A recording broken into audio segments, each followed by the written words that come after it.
آپ دیکھ رہے ہیں کرائم ڈاؤن نیوز HD۔ خبر شامل کرتے ہیں حافظ آباد سے ہمارے نمائندے مظہر وڑائچ کی رپورٹ کے مطابق بھارت کی آبی جارحیت اور لاقانونیت کے خلاف حافظ آباد کے شہری، کسان، زمیندار اور کاشتکار بھی سڑکوں پر نکل آئے۔ کلمہ چوک حافظ آباد میں احتجاجی ریلی نکالی۔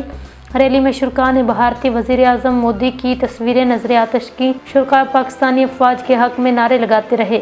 شرکاء میں سے محمد امین انصاری، بشارت رضا بٹ، محمود احمد انصاری سمیت دیگر نے میڈیا سے گفتگو کرتے ہوئے کہا، بھارت اپنی گھناؤنی سازش کے تحت پاکستان کا پانی بند کرنے کی کوشش کر رہا ہے۔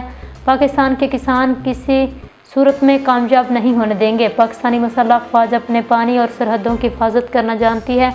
انڈیا سے اپنے حق کا پانی لے کر رہیں گے۔ پاکستان کا بچہ بچہ اور تمام کسان مسلح افواج کے شانہ بشانہ کھڑے ہیں، بھارت کو منہ توڑ جواب دیں گے۔ اب تک کے لیے اتنا ہی۔ مزید نیوز اور اپڈیٹ حاصل کرنے کے لیے آپ دیکھتے رہیں کرائم ڈاؤن نیوز HD۔ اللہ حافظ۔